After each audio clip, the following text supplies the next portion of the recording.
Hello, everybody. Good evening. My name's Brian Hart. My name's Crile Esselstyn Hart. And I'm Jane Esselstyn. And we are here on behalf of the Esselstyn Foundation to have hopefully a very interesting and stimulating conversation about what it's like to sort of grow up plant-based and how to raise plant-based children. So thank you all for joining us. We really appreciate it.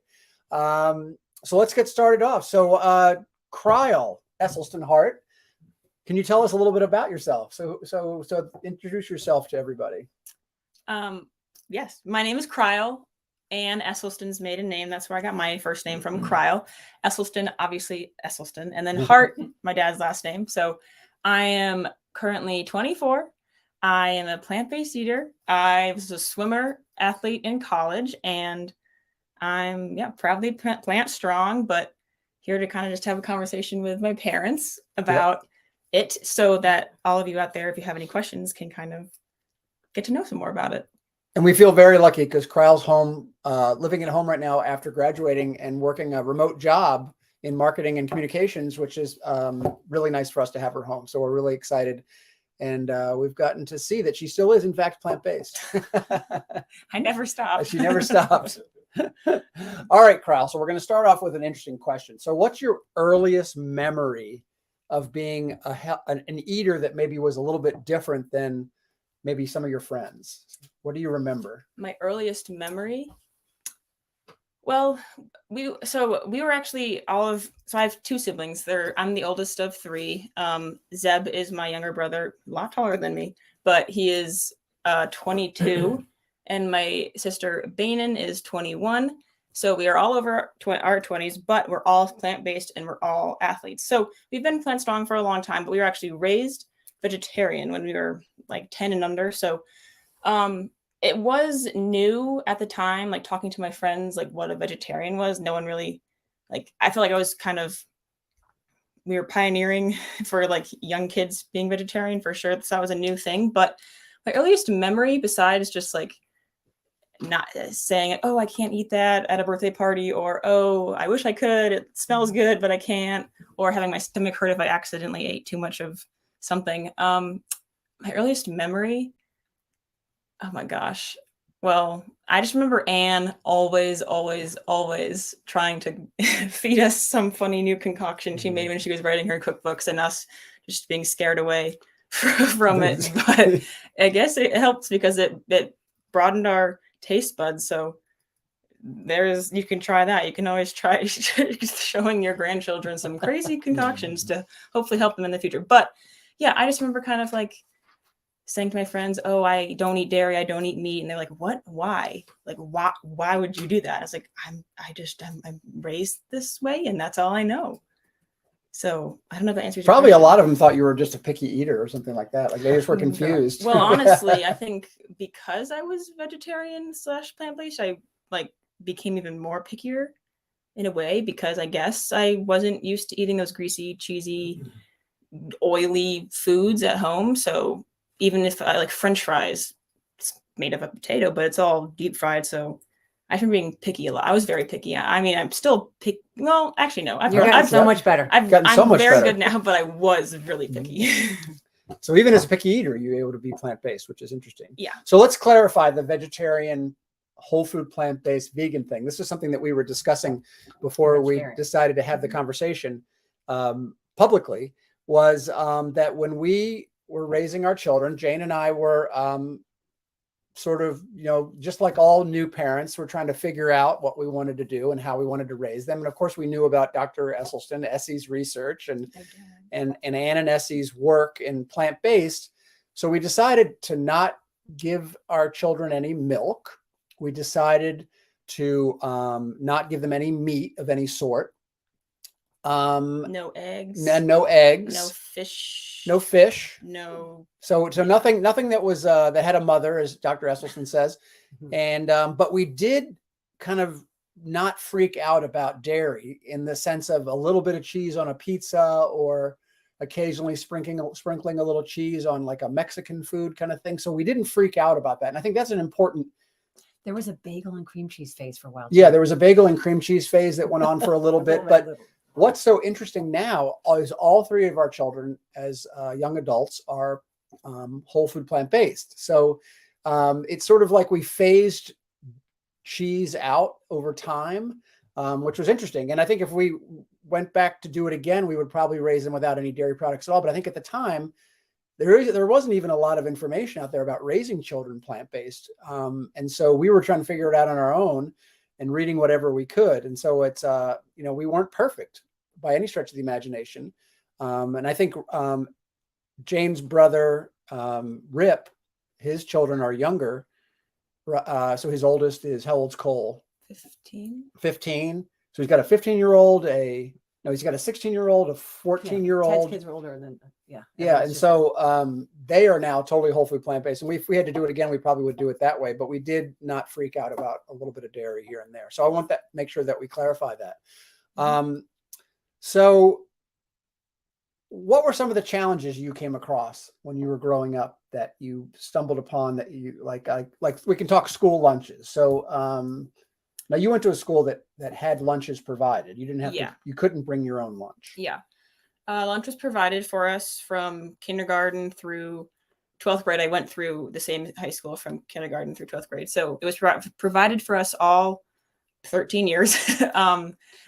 But at home, we were always, again, if we were vegetarian when we were younger, we were vegetarian when we were younger, and then easily kind of quickly, seamlessly phased ourselves, or not phased, just became vegan at home. So home was always vegan. School, it was, I mean, I don't even really know. I don't even really remember. I feel like I forgot a lot of it, but like eating the pasta when I could, even though it was cooked like maybe too greasy, lots of just like salad bar items like sunflower seeds and or peanut butter and jelly, or So what's that would eat? What's that be? my brother actually used to eat ketchup on hot dog buns.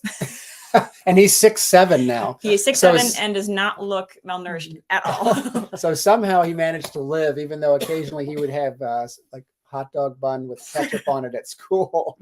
But yeah, school lunches were, I mean, at what school, I guess, are they not amazing? But yeah, we made our way. Because we were swimming after school, in some cases before school as well, I'd always bring a snack, bring bars, bring fruit to snack on during the day or before and after practice. So I mean, I survived. I look normal. I'm not like I wasn't struggling, but it was definitely a challenge. But now I know it's gotten better. I mean, as every year across the world, for restaurants, for like fast food restaurants, fast casual restaurants, ordering in, ordering out, just what you see in the grocery store, there's way more options for everyone. Vegan, vegetarian, any kind of, I guess, dietary restriction. So things are getting easier, which is nice, but absolutely true. So how about college? So college was a time where you had a few hacks and tricks that you used to get through college. What did you do in college? Yeah. So I was a swimmer in college all 4 years.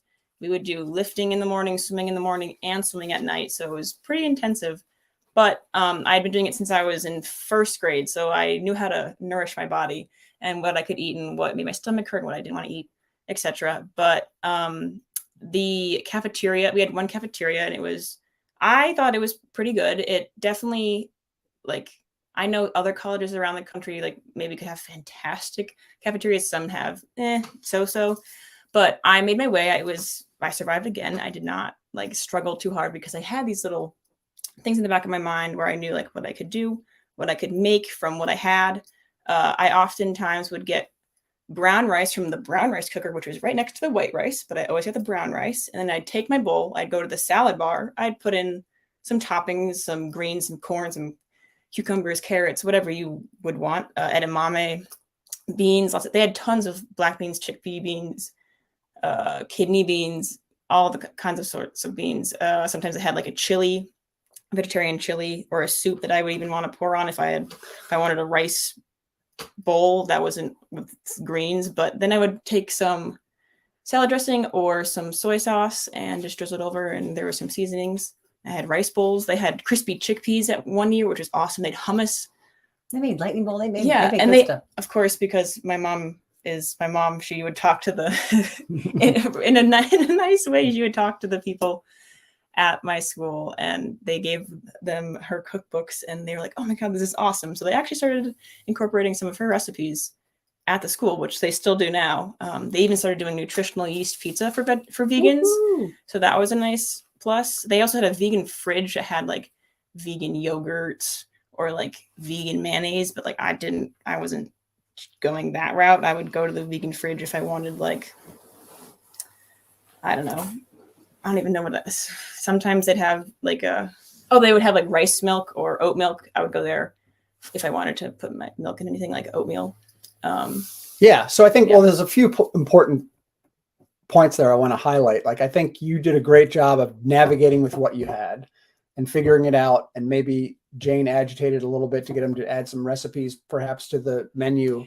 But overall, like, I mean, I don't know. Many of you may know, some of you may know that I was an educator for many years. And so I've worked for a number of different schools. And in those schools, you could always figure it out, even if that meant talking to somebody in the kitchen and seeing if they could maybe do brown rice occasionally, or if they have a salad bar, especially, it's so much easier just to kind of pile a big pile of vegetables on top of some rice and maybe bring your own dressing if you need to bring your own dressing. And typically, because things are prepared behind the scenes, they don't have everything put together back there. So I would often ask the person behind the who is serving us, like, hey, I'm vegan, I can't eat blah blah blah. Is it possible to have this pasta without the Parmesan already sprinkled on top? And they're like, yeah. And they would just go behind, get the plain pasta and give it to me. So don't be afraid to ask, because it's not going to hurt. If anything, it would just kind of give them a little push in the right direction for future things to kind of order and buy and create. Can I carrot in that? Absolutely. Not all parents need to be agitators or whatever you use to describe me. No. But because she went to Kenyon College and they did a wonderful job, because I have a camp that I do in the summers for plant-based women warriors, and I wanted to make sure that they had a sense, kind of a grip on whole food plant-based eating. So I met with the amazing dining staff of Kenyon College, and they were like, hey, this is great. And they were open to it, it's really a cheers to them. And it wasn't so much the mom being the agitator, but they were like, no problem. I think they were actually thrilled because it was cheaper to not get all the dairy and all the meat for our camp. So anyway, so they were practicing, and it ended up benefiting my child who was at Kenyon at the time. So there was a little asterisk behind the parental agitation on that one. Yeah. No. Well, let's talk about athletics. So you mentioned athletics.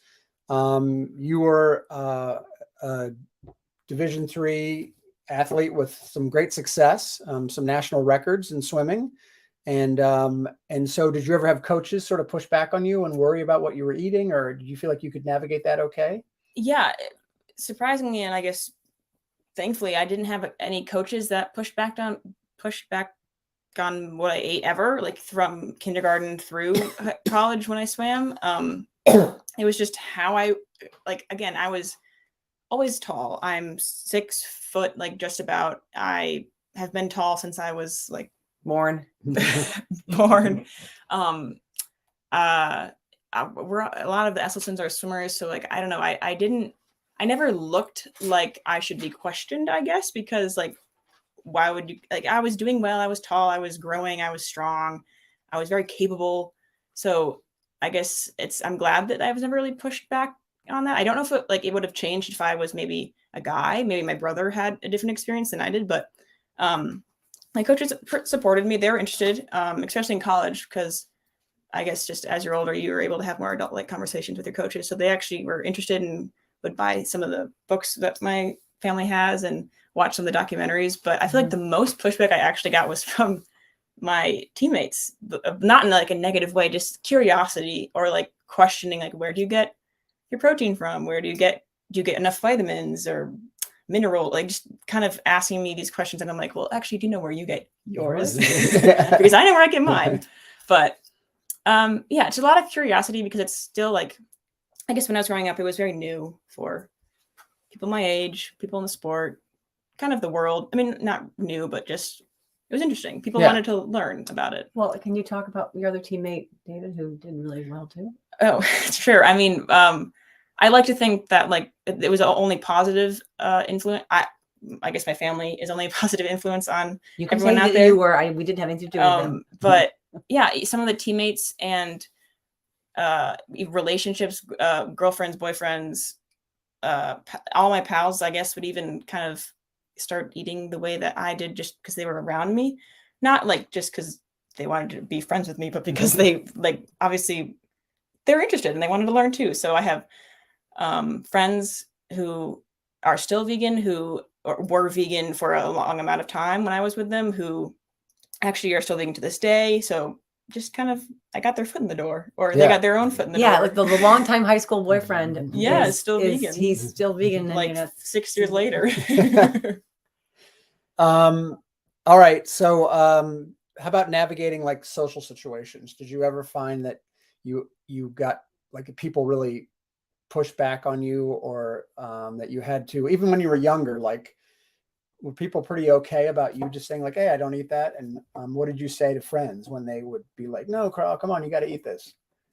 I mean, I did have some friends that like, come on, just try this piece of meat, this hamburger.'ve never had bacon. You got to try this tiny piece. Like, it's not going to do anything to you. And I was like, well, yeah, I mean, I just don't really want to. Like, I've never had it, so I don't crave the taste or flavor that you may crave.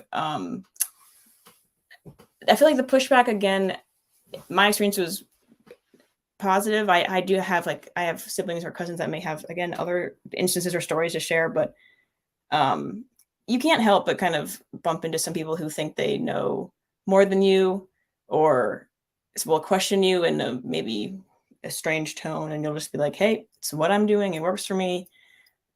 Do I look, if I'm not worried, you shouldn't be worried. Crile tells a funny story about during COVID, when I don't even know how to say that, because COVID in 2020. Thank you. Take it from here. In 2022, 2020. Anyway, a few years ago, I took a gap year. That is not important to the story, but I did take a gap year because of COVID in between my junior and senior year of college to save my eligibility for sports. But I was hanging with a group of friends, and they're all baseball players. And when I mentioned that I was vegan, one of them was like, oh, why did you say that? You just ruined like the preconceptions I had of vegans in my mind, because you're tall, you're strong, you're fast, you're like, they're like, why did you do that? So I was like, haha, I guess in a positive way, I crushed those myths right then and there, just because I was standing in his presence. All right. Well, so we're getting some great questions here. So have you ever had cheese pizza? Ever in my life? Yeah. Yes. Again, because we were raised vegetarian kind of early on. I was the third Esselstyn grandchild, and there's now 10 of us. So again, as we've been coming into the world, we're learning more, and the younger cousins have been fully plant-based their whole life. So when I was younger, yes. That's a great way to put it. I haven't had it in as the grandchildren came along, they got more and more plant-based. Now they're just we learn more, the world learned more. But I think we know more. But this reminds me of a really important point that I want to make sure people know, is that when Jane and I were raising our kids, we really tried to set a good example at home, and we tried to eat as best we could at home. But then when the kids went out into the world, when they went to school, when they went to friends' houses for parties, we did not worry about it. We just said, you need to learn to navigate it on your own. And so we didn't freak out about what they were going to eat at a birthday party, if they were going to have a big slice of cake, because they did sometimes. And sometimes they came home with a stomach ache. Sometimes they didn't. And we just didn't freak out. And I think that's a really important point to make, is that we really tried to make sure that it wasn't a battle. We did not want food or the kitchen table to ever be a place where we were fighting over things like what's a good food and a bad food. It was more like, this is the way we eat at home. We want to try to eat as many healthy things as possible. And so when you go out into the world, you're going to run up against all different kinds of foods, and you can try them if you want, and give it a whirl. I mean, I remember a friend of our son's gave him a huge box of cheese goldfish. What are they called? Cheddar cheese goldfish. Yeah. Oh yeah. Yeah. And we said, all right, well, they're yours. You can do what you want with them. And so again, we didn't freak out, and that's really important. I think it's just to set the good example at home. We try to eat this way at our house, and then elsewhere, you're going to have to navigate your own situation. Like, he kind of wanted the kids to go out, like, go try that. See how it is. Like, know, but just like it's kind of like a benign dictatorship at home. We're just going to eat this way. And when it became like a family lore, a story that our son went to one of those steakhouses where they for a birthday party. prepare like on the big skillet thing in front of you, and they flick broccoli bits, and they flick this and that, and they flicked a piece of teriyaki chicken to Zeb, and his friends were like, "Dude, go!" And he like, "Oh!" And I think didn't he eat it? I think he tried it. Yeah. Anyways, but my takeaway from that was he liked the teriyaki, so that's what made me make the teriyaki sauce that we all now love in our cookbook. on our tofu. Yeah. But speaking of which, that's someone had we have a question coming our way in some of the worst handwriting I think I've ever seen. Thank you, John. I'm kidding. I'm kidding. But I think I'm reading this question correctly. What is your favorite plant-based meal, Crile? Just after the teriyaki, I had to say that. In general, right now, I mean, if I could put any like a staple is her teriyaki tofu, which I guess was inspired by my brother eating meat one day. But I just think it's not hard to prepare. People always are kind of scared by tofu because it can be a little challenging. But if you get it down to a quick science, you just put it in the oven with some sauce, bake it. Ta-da! It can go on anything, and it's delicious. You can eat it like popcorn, or you can eat it on a rice bowl. That's also, I feel like I really, really, really like pad thai, some sort of noodle saucy tofu dish, or rice and beans with tofu dish with peanut sauce. Those are my two favorites. It was so interesting that you say that, because the sauce on pad thai is like notably it's not a heavy sauce. Those of you who have had pad thai, maybe you know that. I mean, we have it with no egg, we have it with tofu, but the sauce is a light sort of. Anyway, I'm getting carried away into recipes. They asked me not to. Let me back out of my commentary over here. Well, that's her. Okay, it's my jam. That's your jam. But yeah, all right. Well, someone asked a really great question that I think is really important for us to address, and I think a lot of people out there want us to address this: is suggestions to get kids to be more adventurous, to try more plant-based foods, to maybe transition towards a plant-based diet. And I think that's where people are really going to love to hear what you have to say. Like, yeah. I mean, so imagine, now I don't want you to have kids yet, but when you have kids in your life, if you choose to, and you want to raise them plant-based, what do you think are some things that you'll do to kind of get them to? I have two, well, they're kind of, it's one point, but two quick little stories in my mind. When I was growing up, my mom used to always make these cowgirl cookies for us. They were oats, bananas, peanut butter, chocolate chips, pretty simple. Maybe some maple syrup. I don't really quite remember. Flour, vanilla, the works. But I didn't really like bananas when I was younger. I just didn't like peeling them and eating. Like I would eat them in things, like in the cookies, totally fine. But plain, meh. So it got me to kind of explore that taste without eating the whole banana. So that was a way to sneak a new fruit in my, I guess, what I was eating. But one of the big reasons why I like them so much is because she would always have us make them with her. So we would be included in the prep, in the purchasing of the ingredients, and the baking, and the trying the freshly warmed out of the oven. So we were involved. So that was a huge thing that I remember. And I even brought that recipe into my second grade class to make into a recipe book for our entire second grade class. When we I still have it. Second grade, yeah. But another quick story is actually from a person who reached out to my mom on Instagram. It was a father and a son. The son was probably like 7, I think. Yeah. And this was when I believe it was the Prevent and Reverse Heart Disease cookbook or the Engine 2 cookbook. I don't quite remember which one it was, but it was a few years ago. And the father was trying to raise the child more plant-based, encourage him to eat more vegetables, etc. And he told his son, this was in a message that he sent to her that I saw on the platform. And he said, we're trying to raise my son more plant-based. And I gave him your book. And I said, you can pick any recipe from this entire book, whatever you want, and we will make it for dinner tonight. So right there, the kid had the choice to do what he wanted. He got to pick it all on his own. So he was in the driver's seat. He could be excited about what he was going to eat. He said they went to the store, they bought the ingredients together, they came home, and they cooked it, and he loved it, and he wanted to make it again.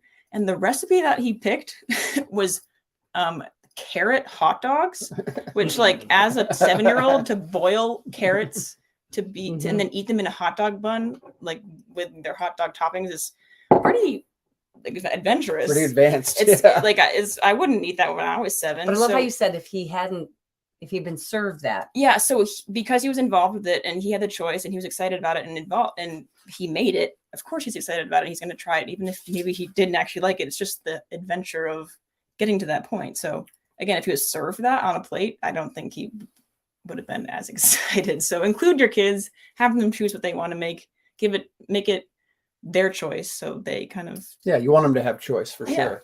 Yeah. So, in trying to get kids to eat more vegetables, I mean, I think, Oh. what would you do? Go ahead.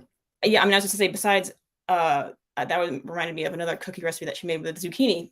I didn't know it was zucchini in the cookies, but I ate it, and I was eating zucchini at, I don't even know how old. But Healthy. And by the way, I think we had broccoli every single night for all of our children's childhoods. maybe like 15 years, I think every single night without fail, we had broccoli. So we didn't necessarily worry about diversity of vegetables, even though we were trying to get as many into them as possible.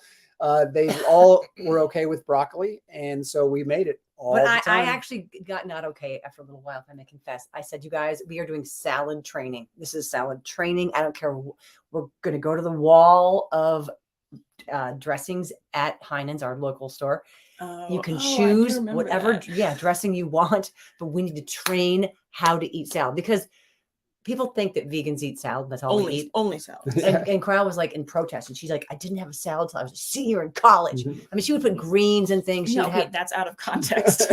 I did have yeah, salads and all throughout all of my years. I know, but you wouldn't have like a salad next. Oh, to I it. wouldn't like exclusively eat a salad for a meal. No, because I mean, I'd want more food than that. But Oh yeah, yeah. well, I didn't mean that. But anyway, so salad training, and one kid chose a dressing because it has strawberry on it, and one chose the Caesar because they'd heard their friend talk about a Caesar, which is full of like, I think milk or something. It's got dairy, Eggs, and mayonnaise. yeah, mayonnaise. It has the works. But we were doing salad training, and I mean, by the time everyone was home during COVID, everyone was completely vegan. They all had been off to college, and there was not any concern about what food we were. Well, here we're talking about, someone asked about 5 to 9 year olds. So again, I think it's just about exposure. It's just exposing them and saying, and when at our house, we try everything. You have to try everything. And right now, there are tons of people out there who have amazing cooking videos on Instagram, on YouTube, on any platform. But someone that I really like is the cookbook author, the cookbook Plant You. That's her username on Instagram and all the other platforms. But Carly, she's Carly great. Bodrug. Yep. She has a series called Sneaky Vegetables, I'm pretty sure. So she has, Oh, really? I don't know how many videos, tons, but they're on her Instagram page, and it always starts out with, "You won't believe these brownies have 7 hidden vegetables," and then she'll tell you the recipe, or "You won't believe this pasta sauce." Well, yeah. So yeah, mix it in. That's one of the strategies you see written up in a lot of books about feeding kids plant-based foods is mix it in as best you can. And try everything and try not to freak them out. I think, again, like you got to be careful. You want to try to make foods that are going to be familiar to them, like plant-based pizza, pasta, kind of a Chipotle, like black beans and rice, those types of things that aren't going to seem so alien to them. You don't want to freak them out with weird taste, but of course you want them to try things. I thought someone was joking one day when Brian was a middle school director for years. And for all these years, he would get these crazy gifts from people. You can imagine what kids bring into their principal. And one time I thought it was a joke. Someone had this container and it was kale chips. And that's how long ago this was. Like, I had not been exposed to kale chips. And I was like, this is hilarious. We opened it up and we were like, we were waiting to go to a play, and all 5 of us were like, what is it? And it kind of smelled good. We were like wood chippers, just we ate polished off these kale chips. And the kids were little, and they actually, I mean, anything sort of crispy and savory is delicious. Yeah. So someone has a great question about, what do you suggest we do if your spouse is not supportive? Like if you're trying to raise plant-based kids. I'm not married. So. Well, someone at one of our events, she stood up, she said, well, then just divorce them. We do not recommend that, but that was one person. But I think in all seriousness, that's it's a real situation. We see it all the time in some of the coaching work that we do. And I think the answer to that is to try to make, like I always think of the Chipotle bowl style thing, where it's very easy to pull meat in and out of it, meaning if your spouse wants to add meat to theirs, but then you don't want to, and if you continue to set the example, hopefully your kids are going to start to see how you're eating. But again, make it easy to pull the meat in and out. You shouldn't be cooking multiple meals for your family. I Like just a don't build think your own. like a build your own, and maybe you start to phase out the meat and the cheese down the road. But I think that's probably the best way you can do it. And there's substitutions out there for virtually every meat or dairy based item. And I know that's not the best in terms of if for a health reason, or I guess, I don't know, maybe other reasons, but for texture or flavor, just to get them on the plant-based bandwagon that could be an option. There are a lot of options these days. There are a lot of options. Yeah. And also, like, if you don't want to cook it, don't cook it for them. Just say, if you want this chicken on your tacos, you're gonna have to cook it. Yeah, there you go. Let them have to figure it out. Crile, are there any foods that you're curious about that you've never had? Like non plant-based? Or is it just not even? I mean, that's a silly question. I don't even know. I don't think I've ever really thought about that, because I feel like no. I mean, people always say cheeseburger or bacon, but I mean, I've had a burger, not a cheeseburger. I've had veggie burger. many veggie burgers in my lifetime. I've tried, I know this isn't the same thing, but like carrot bacon or a similar type of faux meat bacon. I know it's not exactly the same, but no, I don't really crave anything that I haven't had. And I was exposed when I was younger to like a cheese pizza or a milkshake. But if I was to have that today, I would be on the toilet for the rest of my life. But yeah, I don't think I really crave anything. So someone's asking about how you handled birthday parties. When I was younger, yeah, I would have the cake, because again, we just vegetarian at the time. Right now, I mean, as I've gotten older and I've chosen outside of the house to continue how we eat inside the house, I don't know, I'll eat what I can eat. And often, like, it smells really good, but I know my body will be suffering later. And I mean, again, there are so many options today. Like, maybe they purchased a vegan cupcake for you and you can enjoy the celebrations. But I don't know. I mean, it does take, it is hard to have self-control, especially in those situations. But I think because I was raised this way and I have practiced it many times, even when I was younger and through my age now, 24, I just know what works for me, and I'm okay with not eating everything that everyone else eats. Someone has a good question here. Any plans for an Esselstyn kids and grandkids plant-based cookbook for children?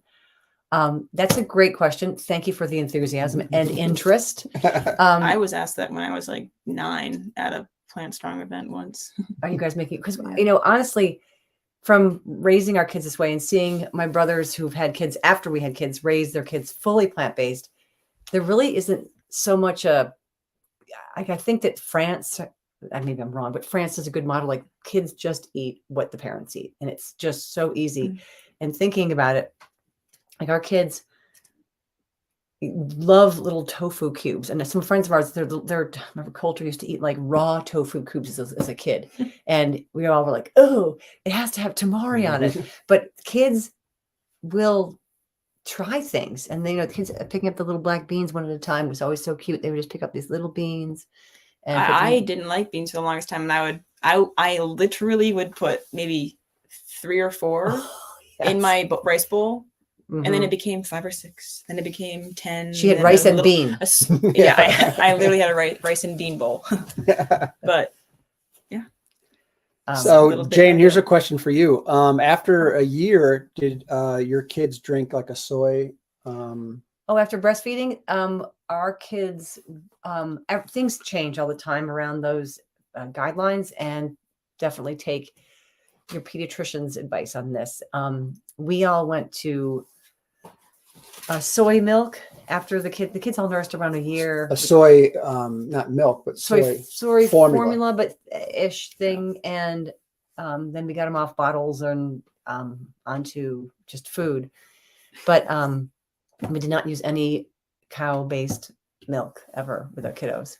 Because And cow there's- milk is made for baby cows, not for baby humans. Yes. And but also there's some beautiful research. I say beautiful because it makes me feel so good that soy is actually quite protective to our bodies. Not like, fractionated and probably how it is in the formula necessarily, but just exposure to soy is protective for kids. For having it young, it helps you when you get older. I don't want to get into that now. Let's go on to other questions. So vitamins, I want to make sure we cover this because this is an Yeah. important one. And people ask us this all the time, but what vitamins or sort of supplements do you take? I have really only taken vitamin B12 and D3. And may I chime in that the squeaky meal mom, just having been a fertile person in my life as well, I would always tell our daughters when they're training so much and swimming, and and iron sometimes if they never remembered to take it, but just to help as an athlete to keep your iron levels up, keeps your hemoglobin up, which keeps your capacity to carry oxygen. Yeah, and I mean D3 is mostly a winter thing, but obviously won't hurt year round. But I'm better at it in the winter months when I'm not getting as much sun. And B12, as many of you know, hopefully you read our post recently on the Esselstyn Foundation. B12 is incredibly important. So make sure you take it for everyone. This even includes meat eaters should probably be taking a B12 supplement. So it's really important. So make sure you do that. Everyone. Do you think it's hard as a young person to be plant-based, Crile? I think it's kind of what you make it. I think it was challenging, but now 20 years later, so much better, so much not easier, but there's way more options. So I would like to think that it is not hard now, just because of all the information we have out now, all the cookbooks we have out, all the influencers online, all of the studies that have come out in the past 20 years. Like, did you even think about food when you were in college? No. I mean, I didn't think I about ate garbage. Garbage. And look at you. So that makes me want to repeat the question because it's coming a few times. Have any of your friends become plant-based because of the way that you eat? Yeah, I mentioned that 20 minutes ago. But especially when I was in college, my friends that were guys and girls and even coaches were interested. And not all of them, but there were a fair amount who were. And they either tried it for a little, like a month or a year, or are still plant-based to this day, 6 years later, or they got the cookbook for their mom, or one of my coworkers got it for their sister. Like, it's kind of hard to not be like a slight influence just because it is a little bit new and different, but I think people also are curious about healthier, because they're making a healthier move in their life. If it's, meditating or like eating better or exercising and whatever. Any lifestyle that's maybe not what that person is doing is interesting. But yeah, I've had teachers, coworkers, people on the plane next to me purchase books or How funny. Yeah. And when you guys have friends over sometimes, like they have requested, like, hey, can we have the Dr. Seuss tech polenta, or can we all make our own nori, or kind of do a little bit of make your own, because it's kind of an artsy crafty sort of thing. And what's been so interesting, I know as parents, is for us to go to like a swim meet 6 months, 8 months, a year later, and have these parents we've never met say, oh, hi, we're Alex's parents, or we're, Christina's parents, or whoever. And they'll say, and I'll be like, oh, hi, yes, I met them a year ago. And oh, well, she came home and we made these polenta things and we all roll our own nori now. It's just so fun. So I think that there's something that people do want. I think it's great how it has an infectiousness to sort of, I don't know, eating better. Yeah. Healthy eating is not an uncommon topic out there in the world, and people are really talking about it now. And luckily, hopefully the tipping point is happening and people are getting more interested in plant forward, as you might say. And I think that raises another point about when you're talking to your kids when they're young, is you really want to talk about adding more fruits and vegetables as much as you can. We've gotten a number of questions where people are asking about how to get kids to try more vegetables. I think, what we tried to do is to talk about what was healthy food and trying to get more healthy food into our lives. So more vegetables, more fruit, more whole grains, more legumes. and not to focus so much on the negatives, which is you can't have this, you can't have that, because then it turns into a little bit of a battle where you say these are bad, evil foods. You don't have that conversation. You just talk about, we want to get more good stuff, more good stuff, more good stuff. Someone asked a great question about someone who's trying to incorporate more plant-based foods into their life. What do you suggest? I've got some suggestions, but I want to make sure, like, if someone's just trying to get more into their life, do you have any like baby steps they can take that might? I mean, I feel like if you're trying to gradually introduce more into what you're eating, like that, awesome. That's a great first move. I mean, start with what you like. Let's say that you like chicken teriyaki rice bowl. Perfect.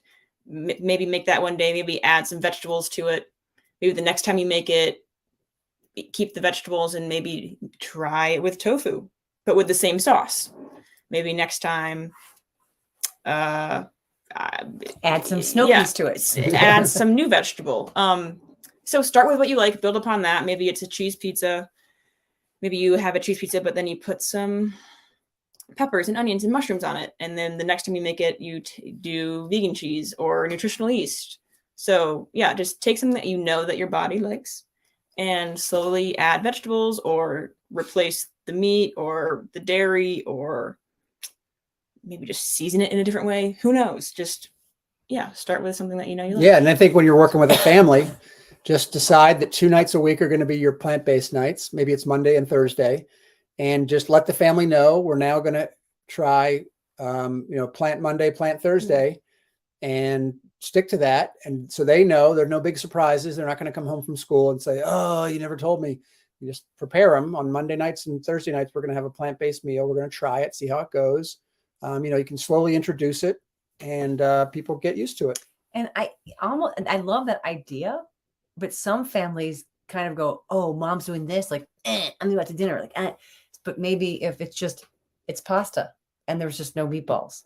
Actually, one of my friends was like, this was like last week, I could never eat vegan. I can never eat vegan. I was like, okay, what did you have for lunch today? And they said pasta with the marinara sauce or like red sauce and breadsticks. And I was like, that's vegan.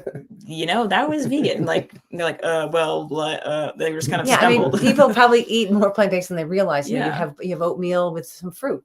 Probably, it's vegan. You have the hummus sandwich and you have pasta with red sauce. You have, like, we have lentil chili, but I think chili is a really easy switch to make it be like the plant-based Thursday. But if you just have a chili on a Thursday and your kids don't know that it's just meat, they might not even know or care or realize it. If families have such different languages of love and resistance and, growth and tension. So if, however you can serve it up and they say, like, where's the meat? Say, like, I didn't have a chance to get to the store. There's just no meatballs tonight. Okay.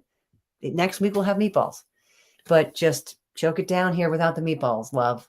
How about snacks, Crile? What did you eat for snacks even when you were younger? Well, strawberries. Fruit, sure, yeah. But that some people don't want to snack on fruit if they're in a salty or sweet mood. Love chips and hummus. If you cut me open, it would probably be half of what I am made of. Or vegetables dipped in hummus. You can air pop popcorn that has no butter or, I guess, lots of oil or maybe too much salt if you want to put your... You like to have dates sometimes. Yeah, dates with peanut butter. Yeah. That's more of it's almost like a dessert. Rice cakes with just about anything. No, tell them how you put a rice cake. You put beautiful things on your rice cakes. Oh, sometimes. Well, sure. Today I had for lunch. I had some rice cakes with a caramelized onion hummus. I put some lemon pepper seasoning on top, and then I was looking in the fridge for a cucumber to put on top, but we didn't have one. But I would have put like cucumber. I just bought 2 yesterday. Maybe I was looking in the wrong drawer. Peppers or some sort of vegetables sliced on top. But if I'm in a more breakfasty mood, I guess, or lunchy mood, I would do peanut butter on the rice cake with raspberries or blueberries and maybe sprinkle it with cinnamon. It's always so pretty. I always like to, design my food. Always eat, I guess, you can have like granola or peanuts and craisins and just handful of. I know nuts are not for heart disease Yeah, and patients. but- oddly, like our kids all grew up like they like rice cakes. And I know that some families like rice cakes is a thing. Some people think it's a diet thing. Rice cakes have like they actually have some pretty good calories in them. And we used to take them on hiking trips, and you guys be like, "What's up with this food restriction?" And I'm like, "You guys, we're gonna have these with like a layer of peanut butter and jelly, and then we're gonna get back to paddling our canoes. Like we're gonna be fine. It's fine." Anyway. All right. Someone has a great question about vegan cheeses, vegan meats, and vegan ice cream. For whom? Well, they just said, what are What your are your- thoughts on it? Well, I feel like that's more of a question for you guys, but again, it's a step in the right direction. But I mean, again, they're Globally, hooray! Yeah. Hooray! not globally hooray, Give but those cows a rest. they're not amazing for you. But you guys have more of the sciencey actual reasoning. But Well, Anne, your grandmother Anne has become infatuated with this Arctic Zero, which well, is that's ice cream. Oh, Yeah. no, that's like, that's just sorbet. no, it's ice. yeah, but it's no, but nice. what's it base? It's made out It's of like it's like water an and oat milk or something. no, there's Arctic Zero. If you're out there listening, sorry, we don't know what you're made of, but my mom is a huge supporter. It has a lot of sugar in it, but Yeah, I think it's like whipped sugar water. ice sugar. But what about like Beyond Burgers? What are your takes on Well, that? Beyond Burgers and Impossible Burgers, again, step in the right direction for the planet. We want to get people away from eating animal agriculture products, but not healthy for you. First ingredient or second ingredient is coconut oil, which is highly saturated, full of saturated fat. Or other just All that stuff is, so don't consider it to be healthy. Now, however, if you have young people and you're trying to transition them, think of it as a stepping stone, but just realize it's not healthy. Yeah, and again, they say it's plant-based, but the only plant is pea protein. Pea, protein isolates or 14 something like that. ingredients down the Yeah. line. and down the to list. mimic the sort of Meaty, meaty, drippy, bloody. bloody stuff coming from the burger, they actually have they have some beet powder, they have other just a ton of different kinds of oils that will have that effect, and they use carnitine. Is that the one that was the L-carnitine? Something from the heme, just something from an animal's blood is actually in it, which I think is sort of a. Is that allowed? I don't know how they can keep calling it because it's Anyway. a part of a thing. Anyway, we don't love how we've seen some of my father's patients, particularly, who have been very compliant on a whole food plant-based diet specific to his, no Guidelines, yeah. no avocado, no nuts, no. They've dabbled in these Impossible Burgers and Impossible sausages and Beyond Burgers, and they have gone on to have some cardiac events. And the only thing they've done is they've started to eat that stuff, thinking that, oh, I've been out of the woods for a while, but their proclivity for this plaque is pretty awful. So yeah, it's a slippery, icky slope. So here are two questions that are related. So how about, if you want to get in healthy calories for a young athlete, and what do you eat prior to a big swim meet? So what are some sort of calorie rich foods that you could focus on? Like, what would you eat before a swim meet? I always remember eating big pasta meals at home before meets, drinking beet juice. Mm-hmm. Again, we always had broccoli when we were growing up, literally every single night. Anything the day of? Like, what about the day? What would you have for morning breakfast? of? I'd always have oatmeal or rice cakes, with fruit and peanut butter. I love peanut butter on virtually anything. So, peanut butter in my oatmeal with nuts or fruit, some cinnamon. Kind of the same thing on my rice cakes in a way. But I was very, I would always wake up nervous. So I would always, I don't know. You want to eat a lot. I didn't want to eat a lot, but She remember her sucking on a strawberry I would, one time. when I was really young, I used to just suck on strawberries because not eat it, couldn't eat them. because I was so nervous. I would pee my pants. That was when I was young, but I'm better now. Yeah, I don't know. I mean, for athletes in general, That's why we sort of came up with this. We call them stone scones. I was going to mention that next. Oh, go ahead. Here you go. Yeah, well, yeah, her scones, they're made of, they're almost like cookie scone rocks. Like almond flour, oat flour, vanilla, maple syrup, and then water and some nuts or berries or chocolate chips. They're just calorie bombs is what she calls them. we have them in the kitchen right now, actually. I haven't stopped making them ever since we invented them. She has not. I am not kidding. She makes them, I think, every week, every other week for the every past, other day. It for feels the past however many years. 10 years. Yeah. Okay, someone says they have an 18-year-old granddaughter who is a great gymnast. Any recommendations of books or podcasts or videos or anything that she might be able to watch to get inspired? Inspired to become plant-based? Well, or just, I mean, if you're 18, I'm assuming you're online. If not, again, check out Carly, whose account is Plant You. She's a cookbook. YOU or you? YOU. YOU. She all of her videos are like cooking, baking recipes, so they're very accessible and easy, and they're all plant-based. So, and if you're not online and you want to go to Netflix, there's tons of documentaries, like especially as a gymnast and as an athlete. I hope you've seen Game Changers. That is just about plant-based athletes and debunking some myths there, and that is wonderful. So if you haven't seen that, please check out Game Changers on Netflix and any other viewing platform. What the Health? That's a good one. With so many Forks over knives. All the Cowspiracy, Seaspiracy, all the cookbooks that are by the Esselstyn family, or again by. So we have so many friends out there who have so many amazing cookbooks that are all this shelf. Podcast, the Rich Roll podcast. That's no, it's more adult focused. If your 18-year-old granddaughter might not care for a Rich Roll podcast, but Rip Esselstyn has a podcast. Yeah, there's tons. There's a great question. Is there a podcast for young adults who are plant-based? Right? Maybe you should start one. maybe. But I mean, she has a YouTube channel, Jane Esselstyn, where she has more than 200 recipes. And Crile does some of the recipes. All of her college friends were like, "Oh my God, Crile's on YouTube! This is so exciting." There's 3 recipes that I'm in, so you can check out some. Only 3 or 4? I don't know. More to come, I guess. Yeah. But YouTube, great platform to find some recipes. How about a way to get young people into the kitchen? Do you like cooking? Oh, yeah, I do. I know some of my friends do not.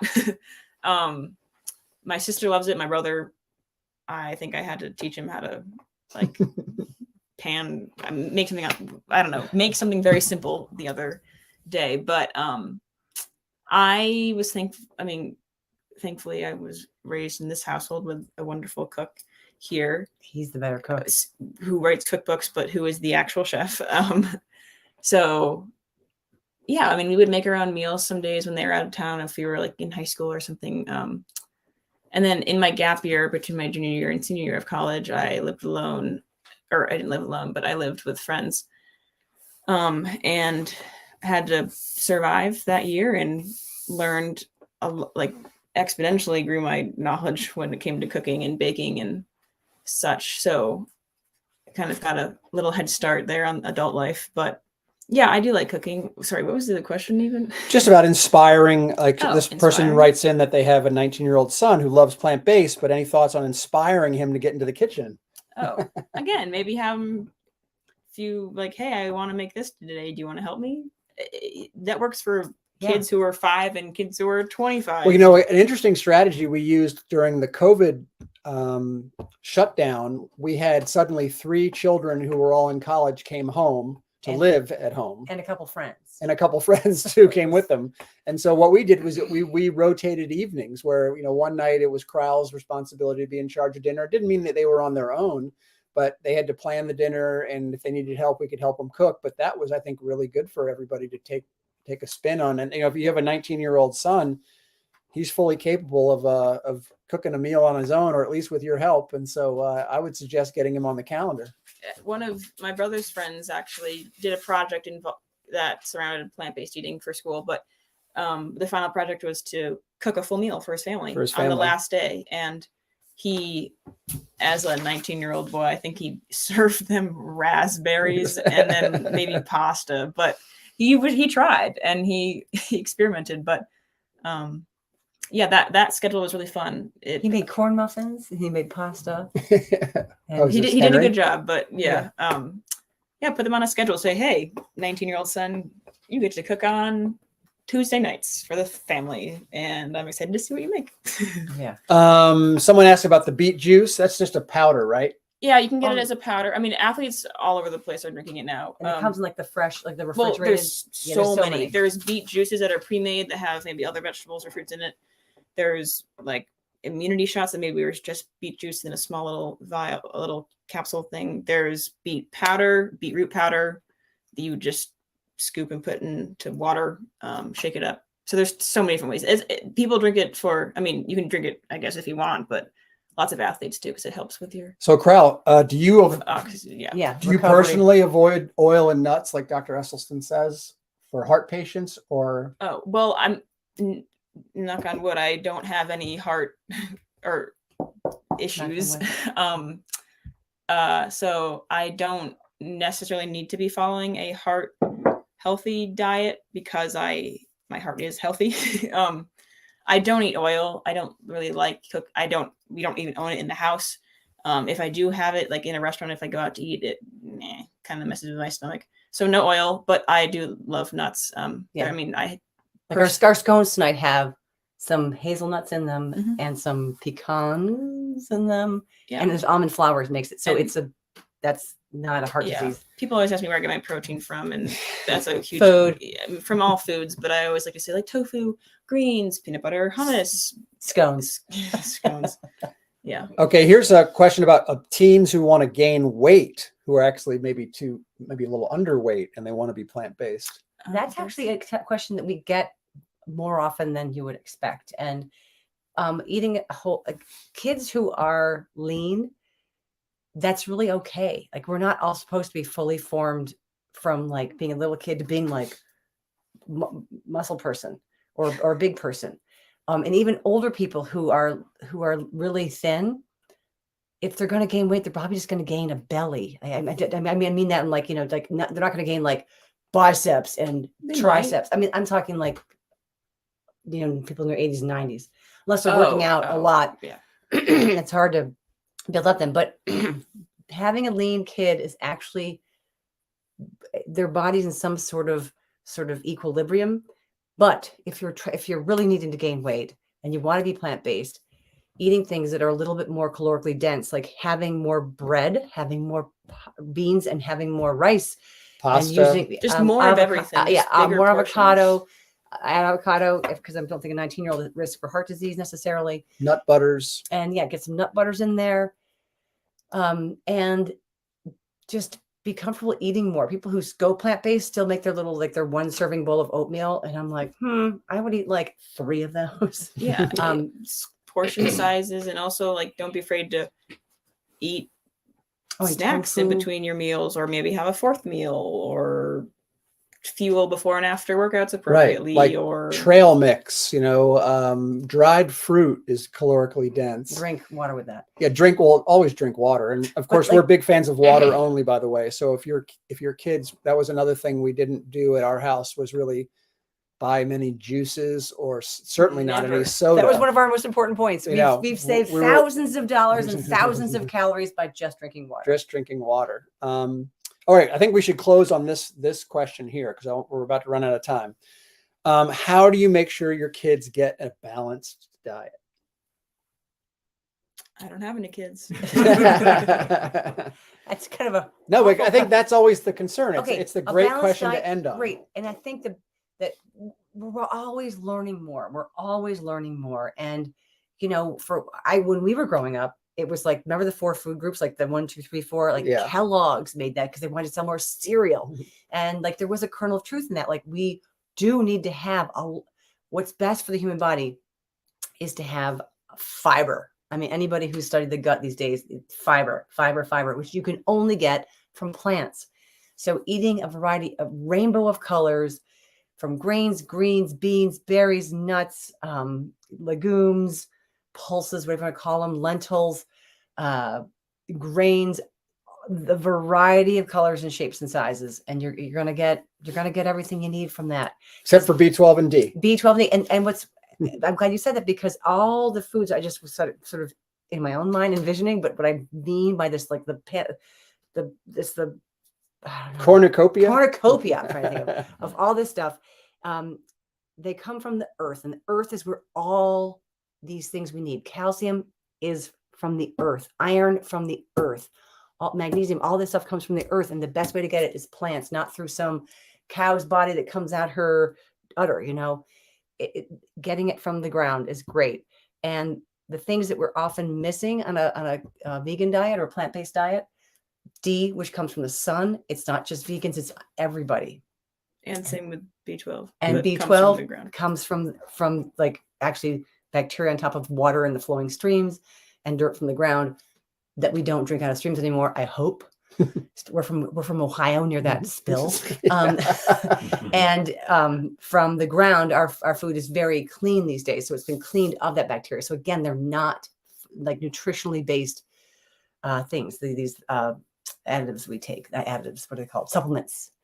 So exposure. The bottom line is try to get as many different plants, different colored plants and fruit. Sneak them in the desserts. Yep, get them in as any way you can, and also remember, our son is 6'7".